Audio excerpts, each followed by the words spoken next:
Hey everyone, another thought for the road. Um, this is sort of a plea to small government Republicans, conservatives, libertarians. Um, and so while I am not one of you, I'm definitely someone who's more liberal, progressive. I don't think of those people as necessarily like enemies because I don't think that it's good to be extremely bitterly partisan in the sense that everyone is kind of a mix of, somewhere on the spectrum of having both, conservative and liberal views. We're not all one way. We're not, painted with a single brush. It's not, you know, people talk about like purple states. Well, I think most people are actually purple, some shade of purple, because it's kind of very rare that someone only has only liberal views or only conservative views, and even what counts as a conservative view changes over time. So I think that like distinction can be a little bit vague or silly in some sense, and it's something more that like media likes because it's a very easy way to categorize people, and that's helpful for them. And it's helpful for politicians who are trying to like throw people into buckets, but it's not helpful for us as we are trying to kind of consider ourselves and figure out how we the people want to act and vote and support or not support candidates or policies. It's helpful for politicians. It's not helpful for people. And so I would like to make a plea to people who believe in the particular ideology of that government should be small, and that when it becomes larger, it can be meddling in people's lives, and that giving the government more power means taking away from the power of the people. I don't subscribe to that ideology, but I can understand why people would believe in it, particularly in the case of qualified immunity, in the case of the police having qualified immunity and not really facing consequences when they make mistakes, when they kill people, and that sort of like blank check of authority and power that cities have to pay huge amounts to bail them out is like a very good example of I feel that in this case, yes, they are right. Giving the police this amount of power has definitely taken away from our power as citizens because we're not really able to challenge them even in court. We can get settlements, but we can't make the officers responsible for their actions. And because they sort of brought, of course, the board across the board know this, they act with impunity. And it also means that for the officers themselves, because I am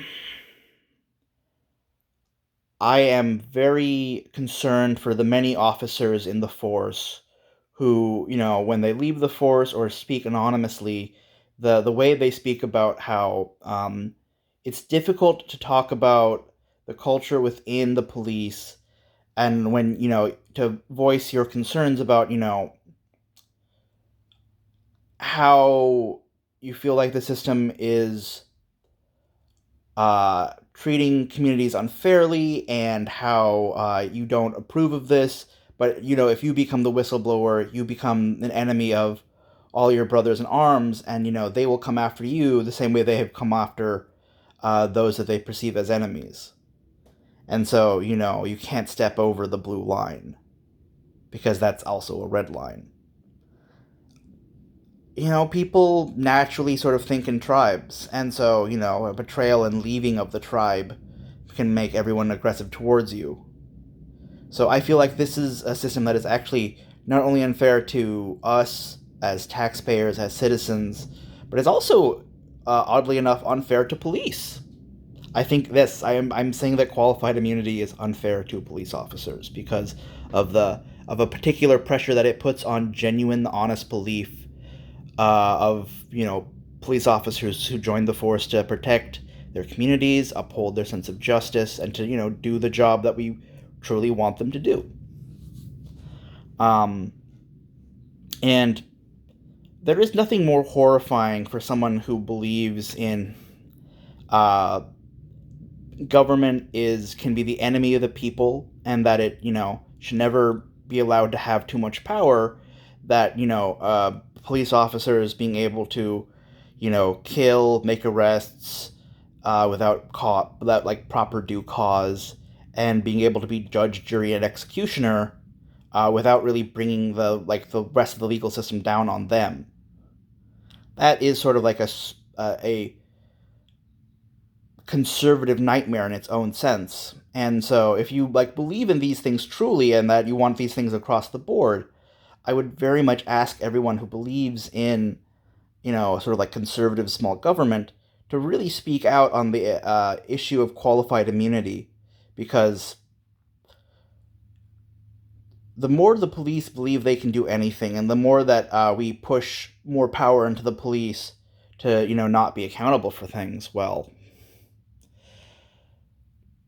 it's not just qualified immunity. They actually have a lot of other powers that, are very difficult for us as citizens to sort of fight back and, reclaim our property or, many other things. And I would very much like the conversation, that we're having to be less partisan and more about, what of our, our citizens' collective rights have sort of been stepped on. And that's, where I think the conversation should be, and it hasn't been.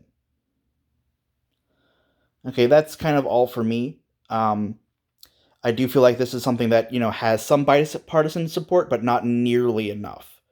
Because there are concerns on both sides that are valid, but, I feel like the conversation hasn't been nearly as productive as it could be.